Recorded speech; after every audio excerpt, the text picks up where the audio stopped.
Thank you very much for joining us this evening. As many of you know, Turner 4D, Turner Strategies offers these conversations about twice a month on issues of importance to the progressive community, and we do it free of charge as a service to our brethren and sistern in the community. So thanks for joining us for this conversation on Putin's war in the Ukraine and related disinformation.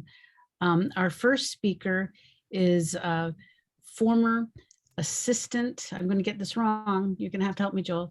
You're almost there. Tell us, assistant deputy secretary of state. Deputy assistant. There you go.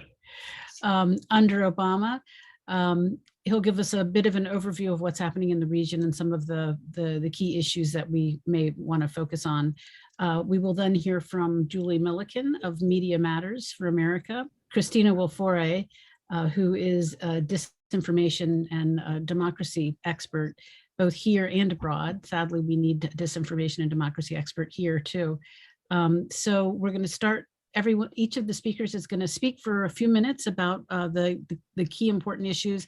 Then we'll open it up for questions. So I'm going to pass it to you, Joel. Hi, everybody. And thanks, Suzanne, for organizing this. And really appreciate your including me in the discussion. And it's timely, it's time sensitive. And clearly, the progressive community is central to this discussion right now in the debate about what to do from a DC perspective on Ukraine. What I'm going to do, though, is give a couple of quick opening top line messaging points and some of the things that people are using as far as communicating about what's happening in Ukraine. And then happy to go into questions. Also, just a real quick additional point for background. I served in the Obama administration at the State Department as a Deputy Assistant Secretary, working with Capitol Hill. Have served as a career person in state and military affairs and Middle East affairs, and then also worked in progressive foreign policy for a number of years at J Street and Plowshares Fund, as well as on the Bernie campaign as his Jewish outreach director, and then later with the Biden campaign as a foreign policy volunteer with a lot of the team that is currently serving in the administration. So have been able to have the benefit of working with a lot of really good people on the inside there now. And I know they're working overtime 3 times over. So, it's quite a crisis moment in the administration. So I know we know that, but just felt like important to share. So a couple of things on talking about it and the way that we, I think we've seen some good messaging and discussions about Ukraine is, frankly, the United States is back as a global leader through diplomacy, through mobilizing our allies, unifying our allies on behalf of democracy, and as a voice to stand up to an aggression, a military aggression, an imperialist enterprise by Vladimir Putin to, as we've seen, invade and occupy a new democracy to his west in Ukraine. And so that's a very strong point. That's a very powerful point as a rejoinder when compared to the last 4 years of Donald Trump, who essentially not just undermined democracy at home, as we all know, but also really undermined America's standing in the world and democracy abroad. And losing my mind. The one of the key moments in that discussion about undermining democracy was his use of javelins, which are anti-tank missiles, as an extortion tactic to get then relatively unknown President Zelensky to help him overturn or help him throw the 2020 election through corrupt activity and extortion. And that's what got Trump impeached in 2020. Fast forward to today, those javelins are saving Ukrainian lives and keeping the country afloat. And it's just a stark difference, Biden versus Trump, in how we have engaged the Ukrainian people throughout this period and stood up to Putin. Another one, point 2, is again to continually reinforce the point that this was Putin launching an illegal war of choice. It was an illegal war of choice to colonize a neighboring sovereign state and eliminate its popular democracy to install a puppet to do his bidding. So this is crucial and needs to be consistently weighed in. Number three is that Americans support tough sanctions to achieve our goals in supporting Ukraine. Americans are in support of not getting involved militarily in the fight. We can talk about no-fly zone, and I'm happy to get into that further in the Q&A. But that Americans do support the use of our economic power through sanctions to punish, isolate, and push back against Russia so that it will stop bombing civilians and stop this invasion. Number four, and I touched on it a moment ago, but it's that Americans do oppose having troops used in the fight in Ukraine right now. Certainly they do. And from a policy perspective, the national security community broadly is aligned with that position. We can talk about there's a lot going on about planes and no-fly zones. Again, I'm more than happy to get into that under the hood with folks as well. But that's a consistent point. And the last one, very crucial one, is the sympathy of Americans to the Ukrainian people. There are 2.5 million, I should have probably started with this just to point out, about 2.5 million Ukrainian refugees now in a conflict that's just been a bit over 2 weeks. It's a lightning speed refugee crisis, the likes we have not seen at all in recent years. We've had many refugee crises, horrible crises. At this speed, we haven't seen. And we're looking at potentially 6 million internally displaced people and 6 million refugees, 4 million internally displaced people, according to the UN, 18 million needing humanitarian assistance, according to the UN, in the next 3 months. That's out of a population of about 41 million. So basically half the country within the next 3 months will need humanitarian assistance, which is a wreckage that we saw in Syria. It did take years to get there, horrific period, but this is lightning speed. So those are some of the top line messages and points that have been consistently used and are pretty unifying, which is pretty interesting to see how there is unity right now, certainly amongst Democrats, on the messaging and on the language and on the support. Things can always turn as national security, but for now, those are the points that are really giving strong marks to the administration across the board, and the polls as well, for managing this. I just want to say also one last thing, and then I promise I'll pause. I've been fortunate to have been engaged with folks in the administration for a number of months about what was going on before Russia launched this war. And they have managed it extraordinarily well in terms of communicating.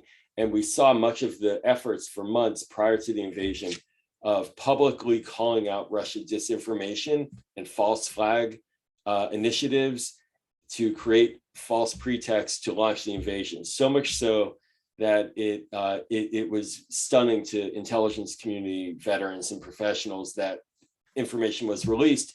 But what it did was it basically laid bare Vladimir Putin's position.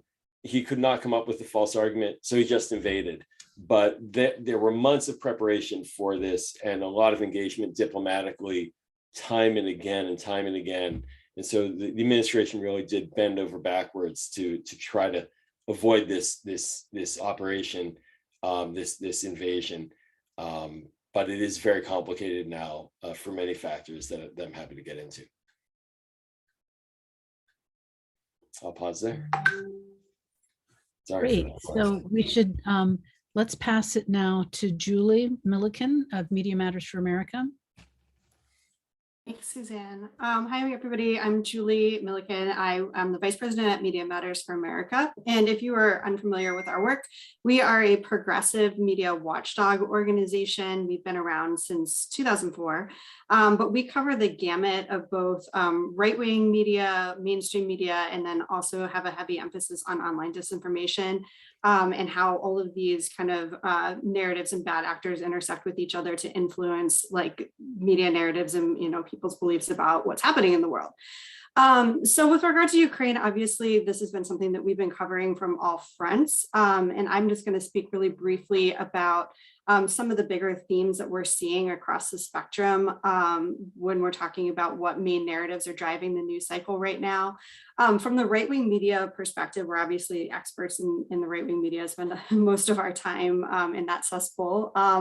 But they have had, this has been a really tricky issue for them.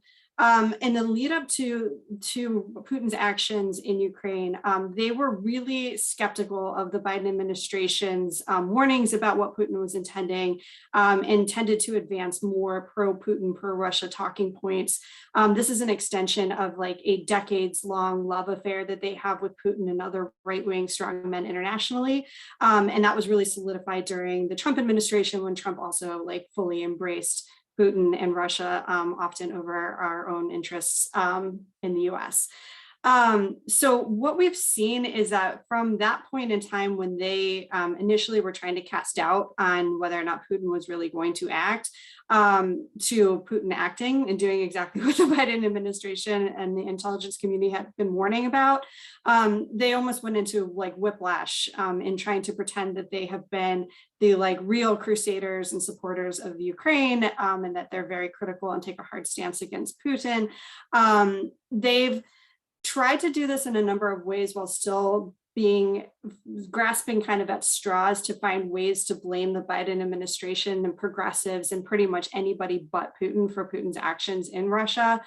So we've seen them go anywhere from saying that this happened because Biden was weak, that the sanctions strategy is ineffective, that Putin wasn't scared of him, that this would have never happened under Trump because Trump took such a strong position against Putin and Russia.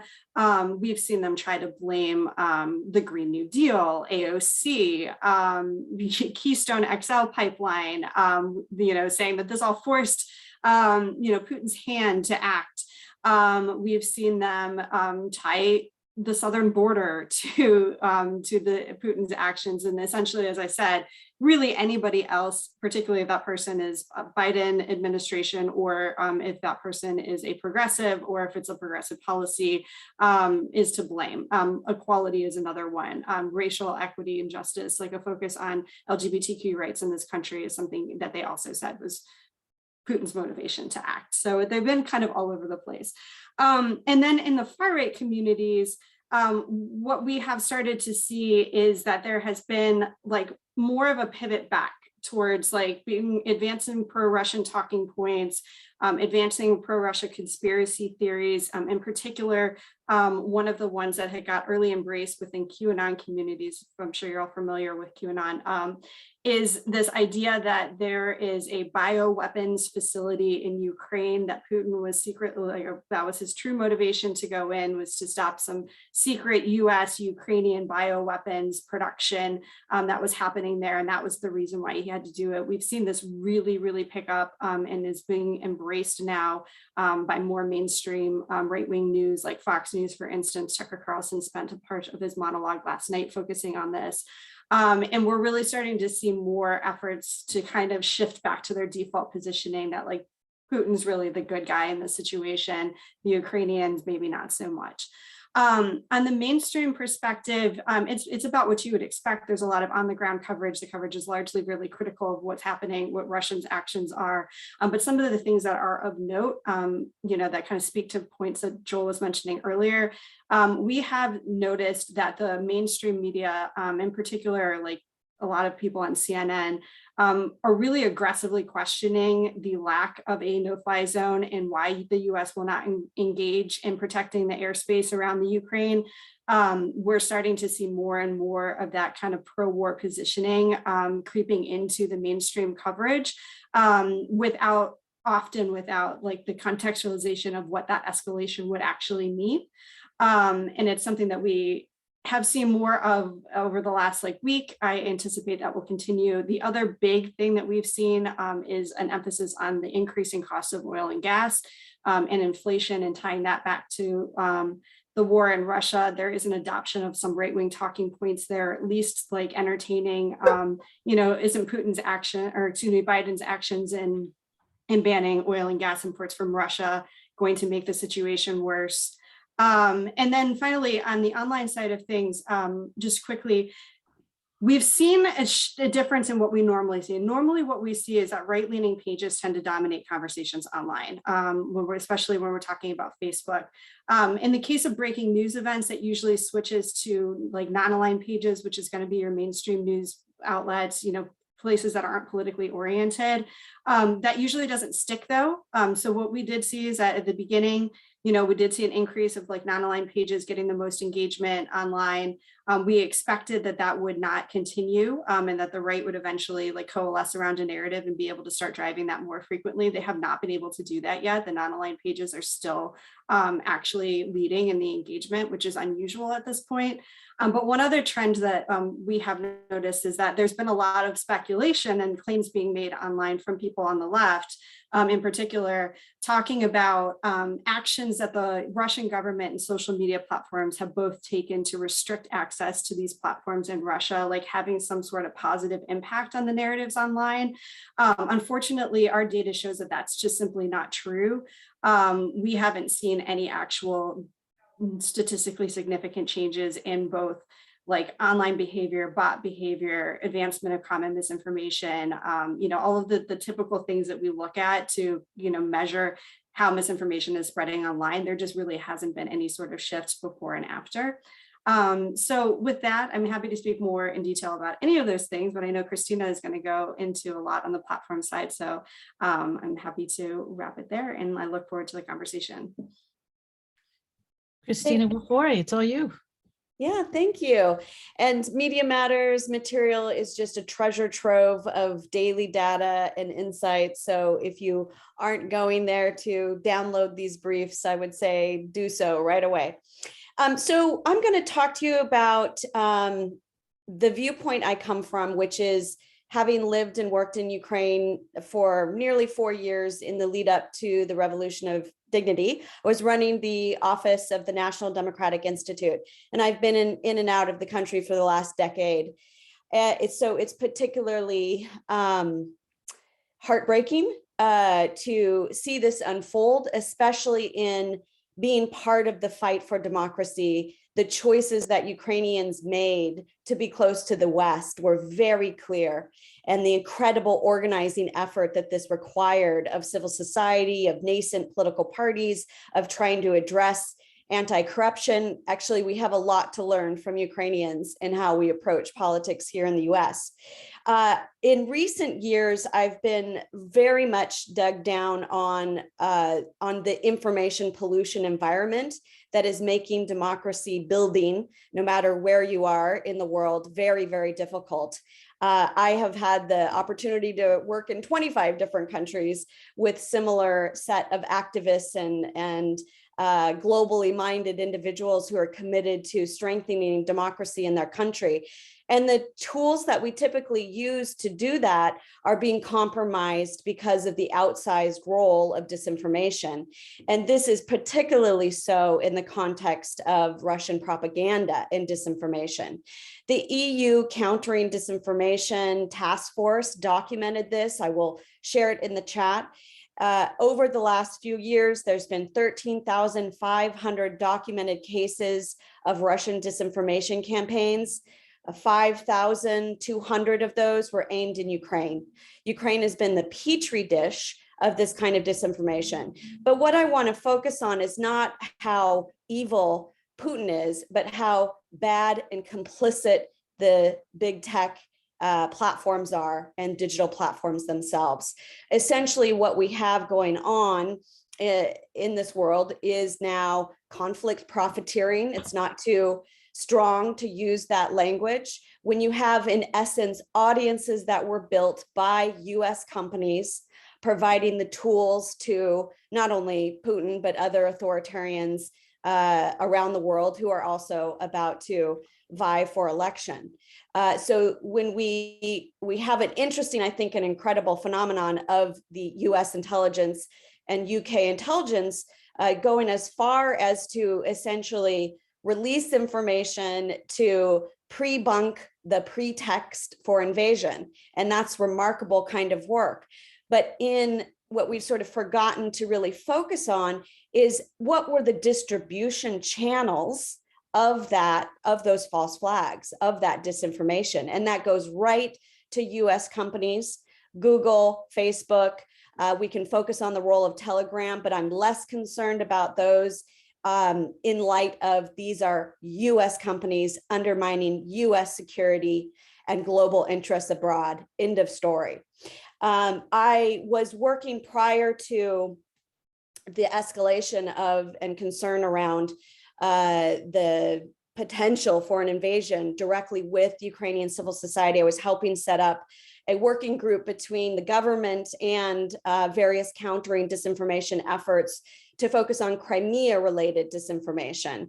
And I learned a few things from the Ukrainians that is also heartbreaking, in that they were of the assumption that Facebook, Meta, was doing as much as possible. In fact, I had several very, very expert organizations saying Facebook is doing as much as they can with the resources they have. This is $1 trillion company. They are not doing those things.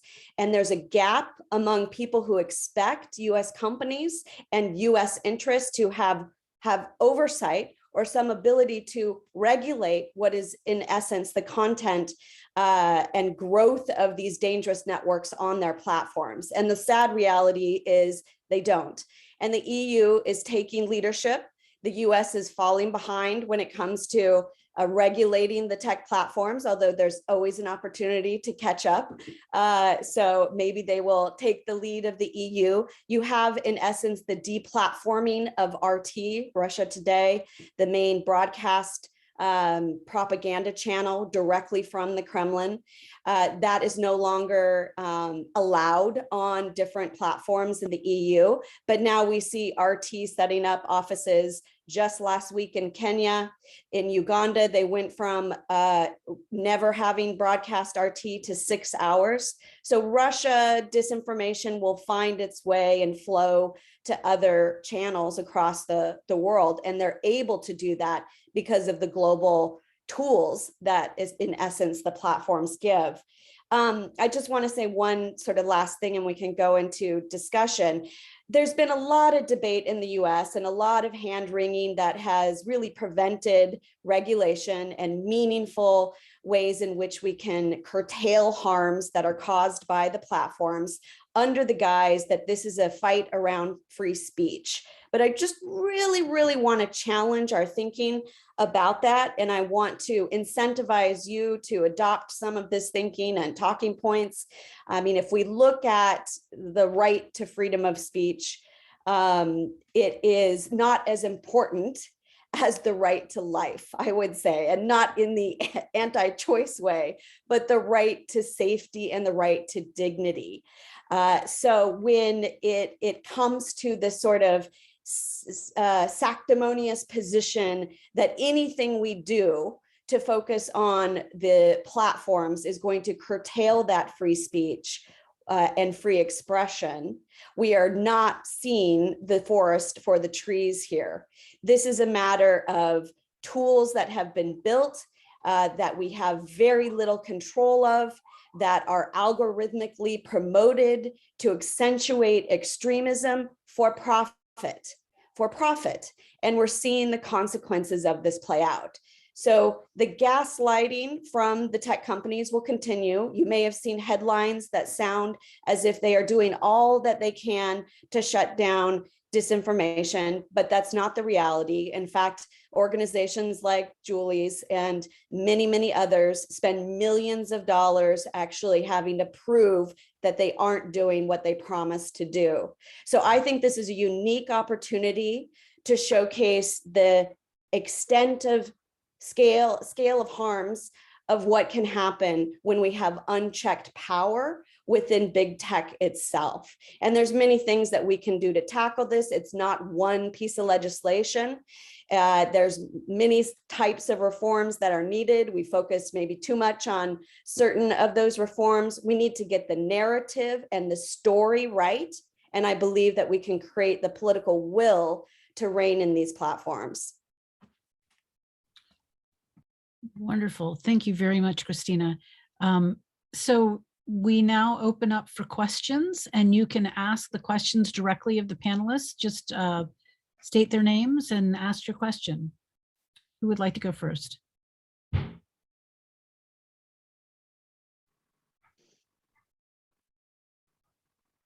I'll ask. I think to Kristina, understanding how we as public affairs professionals or communicators can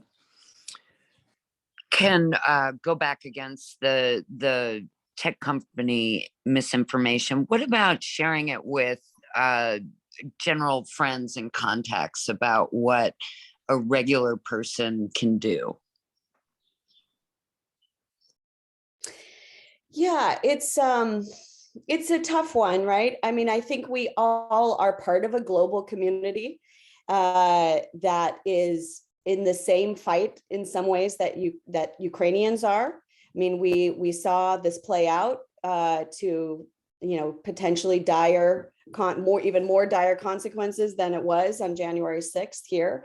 We still see the transformation of attitudes towards the election and the pickup of the big lie. We have secretaries of state who are running on the big lie, who will be running elections in the US.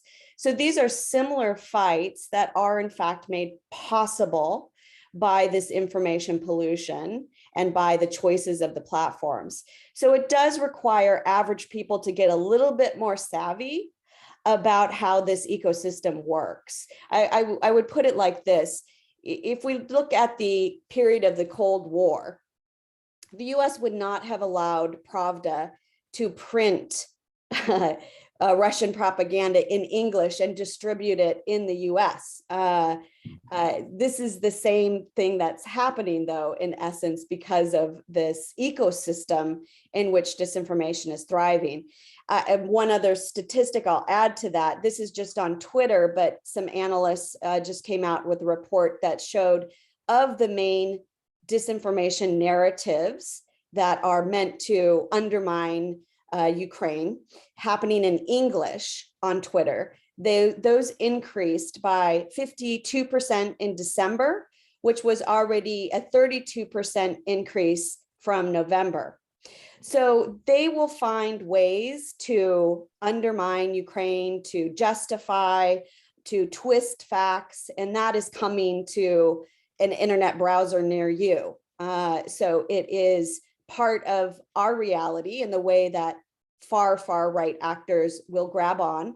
I think any efforts to potentially deplatform such a dangerous voice like Tucker Carlson and make the connections to the harm he's causing and try to really hone in on the fact that even some of his audience he is clearly out of sync with. We don't have much control over the right-wing ecosystem, but we can try to hold them accountable. So I think average people can still do a lot to have the solidarity with Ukrainians, to be smarter about how they respond to mis and disinformation related to this war in their own news feeds, and to model the kind of positive, proactive messages that we need around the strength of democracy and its importance in the world. Thank you.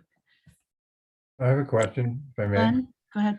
It's more general, and I really like Carolyn's point posted on chat a moment ago. I'd like to know more about why there are people, typically Republicans and leaders and all, who, on one hand, love freedom, yell about freedom, say how great it is, but in the same moment, just about praise Putin. Other than the typical, they'll do and say anything to hurt Biden and the Democrats. But what's going on with that? How do we, counter liking freedom and Putin at the same time? Maybe I'll take a stab at that. Couple of things. First, what's been most interesting to watch Republicans over the past couple of decades in terms of their foreign policy is how much they've evolved into now. There's been a civil war in the Republican Party about the kind of foreign policy they want to have. And I do think Donald Trump reflects a significant chunk of the base indifference to international affairs, if not just frankly outright hostility to engaging the world in any meaningful way, shape, or form. America first as a slogan is in America alone, America isolated, turning back on NATO. You look at the Trump sort of policy set, questioning the concept of NATO. One could argue he was doing Putin's dirty work as well, if you want to, but conspiracy, maybe not. But the bottom line is reflecting a real chunk that Tucker Carlson communicates now too, of a very much hostility to the outside world. And then the traditional Republican set, John McCain, George Bush types, of a much more interventionist American engagement with the world, but nonetheless an engagement, American global leadership through military leadership primarily. That is a split, a real split. And so Putin kind of comes in there as a sort of connecting the dots in a lot of ways for Trump and the Republicans as an individual, a strong man to love and worship, someone that the United States could potentially not partner with, or Donald Trump could see as a partner, and the traditional Republicans were on the back foot on that. I think it's really been, for the foreign policy community, Putin has always been very complicated across parties, across administrations, and what to do. This and Obama got criticized by Republicans for being too soft after 2014 revolution in Ukraine, Maidan revolution, not putting enough tough sanctions on, et cetera, et cetera. There was a lot of back and forth, but we're now at a moment where Putin it's so clear and obvious about the aggression against a democracy, civilians, and generally speaking, our European allies, that Biden has stepped in to overcome those previous dynamics. And we saw Trump in the first days essentially say Putin's a genius, and Mike Pompeo, Putin's a genius, how smart he is for getting this country so easily. Well, obviously, for many reasons, that was not only disgusting, but has completely failed to capture the imagination of the Republican Party, but they're stuck. And I think that's in many ways why they have no real message right now either on this, because they've kind of cannibalized their message on this. I could go on and on about this. Right. By the way, I did want to mention on the CNN thing, if I may. I did a CNN hit the other day, and I completely agree that there is a push within the CNN experience that I had to try to get more leaning in, more hawkish or more aggressive in ways that may not be necessarily helpful. I've been on Fox, and paradoxically, it wasn't as tough. And then MSNBC is a different lane in a lot of this as well. But yeah, I agree. I think the media environment's looking for what next do we do? We got to do something, as opposed to what we're doing now, and letting it work. So we have a question in the chat. Jennifer, did you get your question answered? So I'll read Jennifer's question out loud, and then we'll go to Monica. Question for whoever wants to take this one. I'm wondering about weaponization of labeling news disinformation propaganda, thinking specifically about African and South Asian refugee experiences at the border that were initially dismissed as anti-Ukrainian propaganda. How can we make sure that stories like that aren't sifted out? I'm going to throw that to Kristina. Yeah, this is going to get even more messy. In fact, I would say the EU estimates on the humanitarian crisis are under what will it ultimately be, but it's hard to predict. So it will be and is chaos at the border. Of course, the human dignity of everyone who is in that experience is important, and there will be other things to showcase. that will be grabbed on, as part of the disinformation. But it doesn't mean that those things are not happening. But I will point out, it was just as an example, the Belarusian Lukashenko, last dictator in Europe, who had a scheme going to bring Iraqi refugees to Belarus, flew them to Belarus so they could cross the border to Poland and show that they would not be welcomed in Poland, in order to use that as a campaign against the West, which is incredibly disgusting, and real people's lives were lost in that period. So it's just not to underestimate the way in which this disinformation aimed to create wedges and erode support for Ukrainians will be organized. And we just have to be as disciplined as we can to speak to actual violations and then understand what is part of a larger strategy. Julie might have something on that point too. Julie? Yeah, I would say, I mean, generally speaking, Kristina is, as always, brilliant and exactly right. One of the challenges that there is, I think, broadly when it comes to trying to suss out online what is and what is not mis and disinformation, is that when you're dealing with these real-time actions and these, humanitarian crises that are evolving like in real time, there's a lot of stories that get amplified that are not actually true, but they are, it's really difficult to be able to suss that out in real time. And it's good, we see people who are even good intentioned about it, but are accidentally promoting, old videos of things, thinking that it's around a current event, et cetera. And so I think the platforms fall flat on this as well, as they don't effectively filter out for people what is good and what isn't, and oftentimes can mislabel accurate information. One thing I did to actually jump back to a point that was the previous question. One of the things that I think is that an individual person can do on the platform level is really basically have better media literacy and know also a little bit more about how social media algorithms work, so that we're not unintentionally elevating things that are mis and disinformation, even if we're trying to correct them. I mean, this is something that fact checkers run into a lot, is that you can quote tweet something to push back on it, but in doing so, you're actually giving engagement to the original piece of misinformation, which then tells the algorithm that people are interested in this particular piece of content, so that we should promote it more.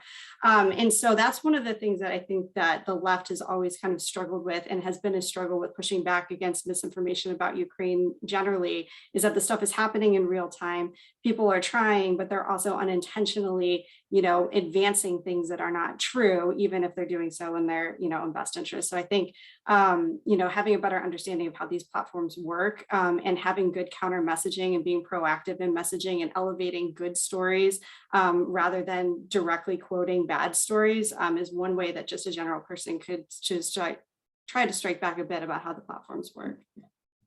Great, thank you. Monica, you've been waiting so patiently. It's your turn. Thank you. My concern is that disinformation is certainly a critical issue, but when we talk about social media platforms, or we talk about the media in general, the only way that we can correct them is through social media and the media. So how do we, it's a catch-22. What do we do when we need the media and social media to rein in the media and social media? Julie?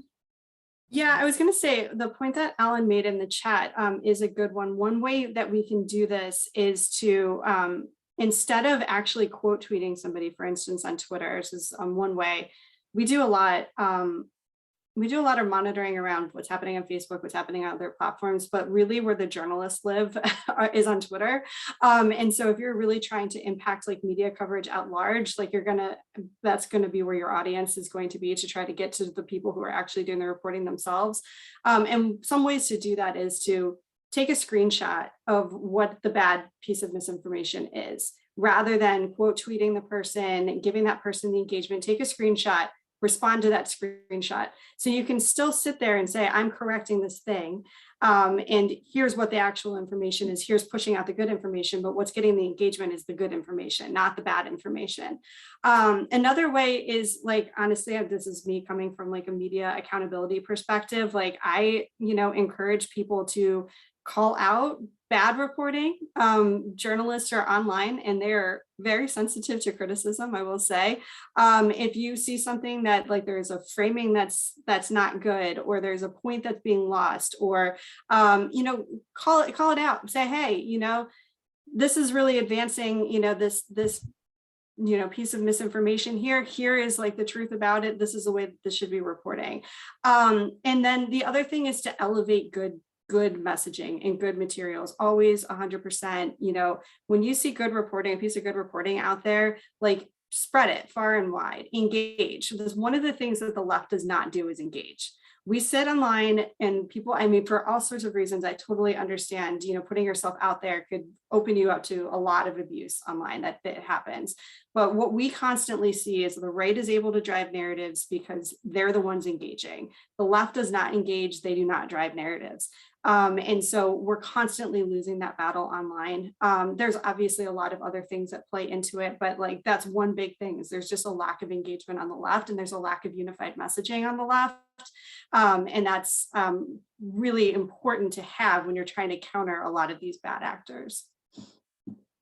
Just one additional point on that. I know we have other questions. So social media is not going away. You're absolutely right. Disinformation is also not going away, but it's reasonable to build public immunity also through a safer internet for the world. And I don't think it's unreasonable then to have a framework of legislation that ultimately helps us get there. Companies are not allowed to sell poisoned, tainted meat to people and get away with it. And in fact, I would say that we need the Upton Sinclair of storytellers around big tech in order to then showcase those harms, how extensive the system is, and reasonable fixes to make it less bad, and put some reasonable controls in. Okay, Jenny?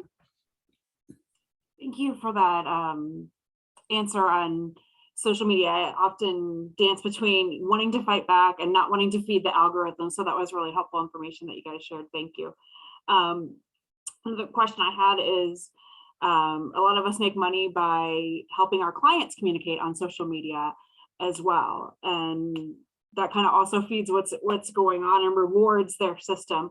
And I am wondering, what are some alternatives to social media that people might have found to share good information and to help their clients communicate effectively?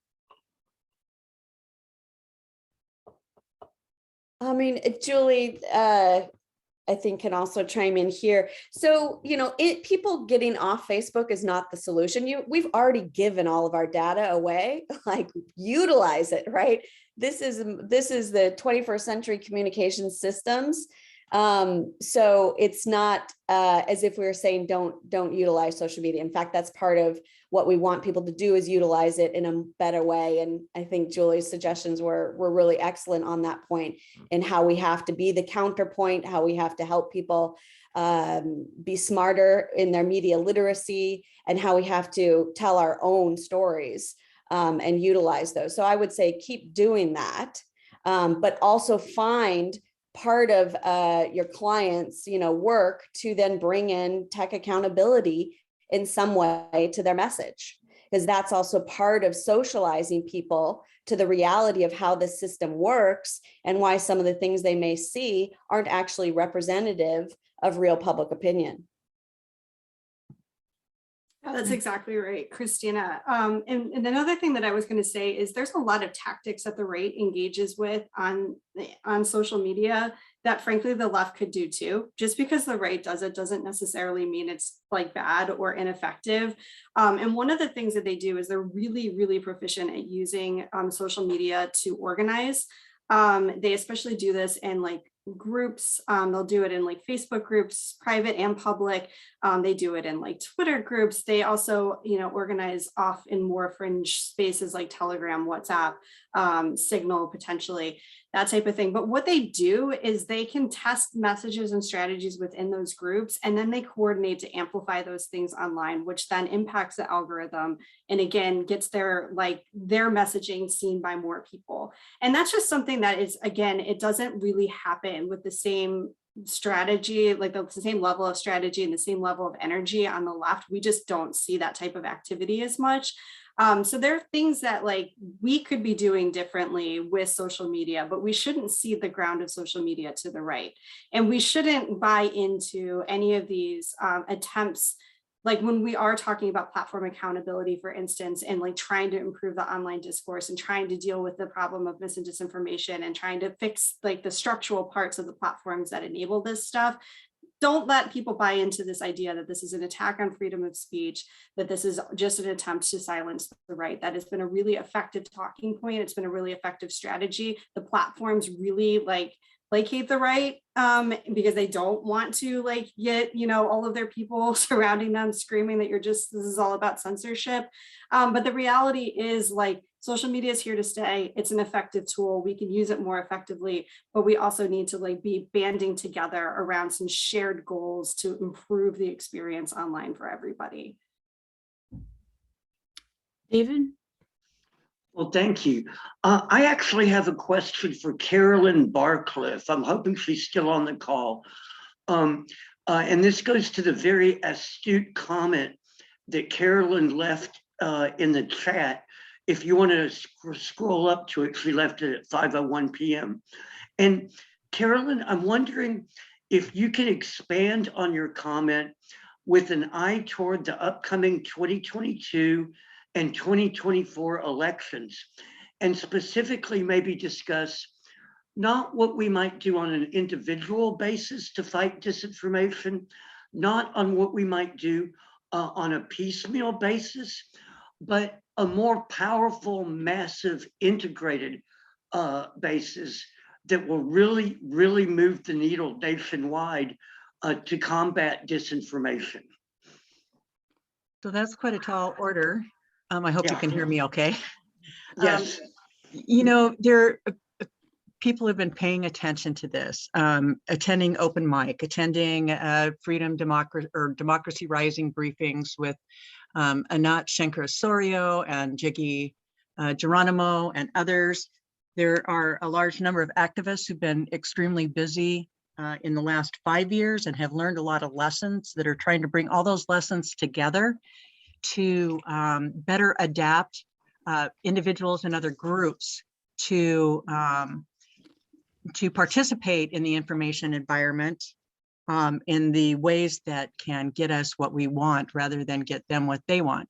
So I actually was dropping in the chat, and it's not at all an exclusive list, but there are organizations that are coming together. There's the Media and Democracy Project, which is focusing on fixed media now on Twitter, because that's where journalists are. So they work to call out when journalists don't practice effective or accurate reporting. Also, they have a meeting, they tackle disinformation itself, and they have a meme team which does pro-democracy memes. There are other groups that are coming together from experienced marketers and messengers working with activists to find ways to get out effective messaging framework. I know there's a number of groups working on that. And the idea is to show that this information environment involves all of these things. It involves social media, it involves. Carolyn, you went to mute. Programs for learning how to talk on right-wing talk shows on the radio so that you can counter the, I think I'm breaking up here. Yeah, sorry about that. So I don't know that that answers your questions, but I guess what I wanted to say is that we're not all out here alone. And what we have to do is we have to find each other and we have to join together and tackle these things as a whole environment.